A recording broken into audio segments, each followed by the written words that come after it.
Hello everyone, I am doctor Kanchan Malik, women disease specialist in Meerut. आज बात कर रहे हैं स्कार एंडोमेट्रियोसिस की, जो कि एक बहुत ही इंटरेस्टिंग टॉपिक है। एंडोमेट्रियोसिस के बारे में मैं बहुत सारी वीडियोस बना चुकी हूँ, पर आज हम बात कर रहे हैं एक स्पेशल एंडोमेट्रियोसिस की, जिसे स्कार एंडोमेट्रियोसिस कहते हैं। इसके लिए थोड़ा सा समझते हैं मेंस्ट्रुअल साइकिल के बारे में कि एंडोमेट्रियम क्या होती है। एंडोमेट्रियम यूट्रस की इनर लाइनिंग होती है और ये इनर लाइनिंग हर 28 से 30 दिन में पूरी मैच्योर हो जाती है, और जब ये पूरी परिपक्व हो जाती है तो ये शेड ऑफ हो जाती है मेंसेस के रूप में। इस तरीके से हर महीने एक नई एंडोमेट्रियम बनती है और शेड ऑफ होती रहती है पीरियड्स के रूप में। पर कभी कभी ये यूट्रस की लाइनिंग, जो कि यूट्रस के अंदर होनी चाहिए, बिल्कुल इनर लाइनिंग होनी चाहिए, यूट्रस के बाहर ग्रो करने लगती है, जैसे कि ओवरी में, यूट्रस के पीछे और बहुत सारी जगहों पे। पर कभी कभी ये एब्डोमेन के भी बाहर आ जाती है और स्कार पे आ जाती है, जिसे स्कार एंडोमेट्रियोसिस कहते हैं। स्कार तो आपको मालूम ही होगा क्या कहते हैं। स्कार का मतलब है कि जब भी आपको कभी कट लगा और उसने एक स्कार छोड़ दिया, उसे स्कार कहते हैं।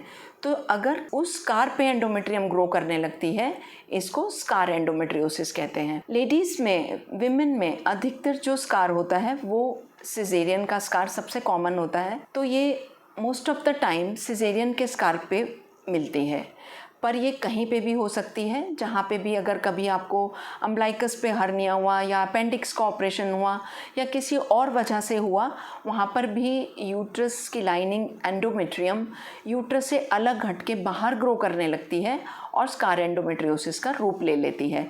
इसका कारण क्या है, इसके बारे में बहुत सारी थ्योरीज़ हैं। आज इसके बारे में बात नहीं करेंगे, बस यही जानते हैं कि स्कार एंडोमेट्रियोसिस कैसे प्रेजेंट करती है और इसका ट्रीटमेंट क्या होता है। स्कार एंडोमेट्रियोसिस अगर सिजेरियन के स्कार पे मिलती है तो एक नोड्यूल सा महसूस होता है, जो कि दर्द करता है, और अधिकतर पेशेंट्स इसको इग्नोर कर देते हैं ये सोच के कि एक स्वेलिंग सी है। पर इसका जो सबसे ज़्यादा सिम्टम है वो ये है कि पीरियड आने से कुछ दिन पहले ही और पीरियड के दिनों में एक ड्रैगिंग पेन होता है, जैसे कि कोई चीज़ अंदर खींच रही है, और पेशेंट बिल्कुल एक फिंगर से पिन पॉइंट करके बता सकता है कि उसको यहाँ पर तकलीफ़ हो रही है। इसकी पैथोलॉजी क्या है, देखिए, अगर एंडोमेट्रियम ब्लीड करती है तो जो यूट्रस की लाइनिंग है, एंडोमेट्रियम है, उसका तो एग्जिट है, वो वजाइना से ब्लीड करके मेंस्ट्रुएशन के रूप में बाहर आ जाता है। पर अगर कोई क्लोज चैम्बर में एंडोमेट्रियम ब्लीड कर रही है तो उसका कोई एग्जिट नहीं है, और वहाँ पर वो ब्लीड करके बहुत ज़्यादा पेन करती है और वहाँ पे ब्लड इकट्ठा होता रहता है। कुछ ब्लड तो एब्जॉर्ब हो जाता है, फिर अगला पीरियड आते हैं वो ब्लड और ऐड हो जाता है। इस तरीके से ये ब्लड ऐड हो के एक गांठ का आकार ले लेता है, और ये पेन अधिकतर साइक्लिकल होता है, हर महीने पेन होता है, और पीरियड से जस्ट पहले और पीरियड्स के आने तक ये पेन होता है। पेशेंट एक बिल्कुल पिन पॉइंट करके बता देता है कि उसको यहाँ पर पेन है। तो इसकी सबसे ज़्यादा डायग्नोसिस जो है, इसकी हिस्ट्री है, कंप्लेंट है। आप अल्ट्रासाउंड से भी इसका पता कर सकते हैं, but history is the most important diagnosis for scar endometriosis. अगर स्कार एंडोमेट्रियोसिस हो गई तो ये आप जान लें कि इसका मेडिकली ट्रीटमेंट नहीं है।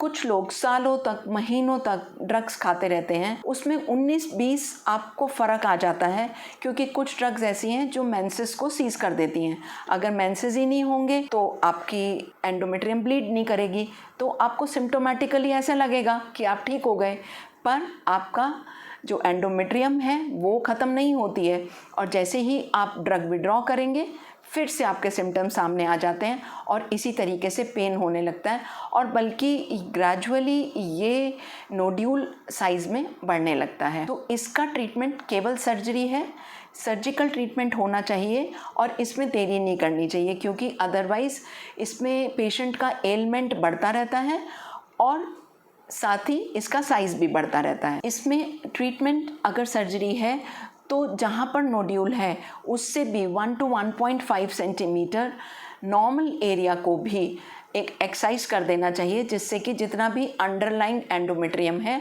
वो बचे नहीं और वो ख़त्म हो जाए, और जितना भी डिफेक्टेड पार्ट है जो कि अधिकतर मसल्स के ऊपर होता है, जिसे रेक्टस शीथ कहते हैं, वहाँ पर स्टिच कर दिया जाता है उस डिफेक्ट को और पेशेंट बिल्कुल ठीक हो जाता है। तो स्कार एंडोमेट्रियोसिस आपको अगर इस तरीके का कोई भी सिजेरियन के इंसिजन पे कोई नोड्यूल फील होता है जो कि पीरियड्स में बहुत पेनफुल हो जाता है, तो आप ये समझ लें कि कहीं आपको स्कार एंडोमेट्रियोसिस तो नहीं है। आपको अपने डॉक्टर से मिलना है और अगर वो आपको ये सलाह दें कि इसका सर्जिकल ट्रीटमेंट ही है, तो उनको फोर्स ना करें कि वो इसको मेडिकली ठीक करें। मेडिकली ये चीज़ नहीं ठीक होती है और ट्रीटमेंट इसका सर्जिकली ही है। स्कार एंडोमेट्रियोसिस 100% क्योरेबल है। So thank you very much, and if you like this video, please do like, subscribe and share the video.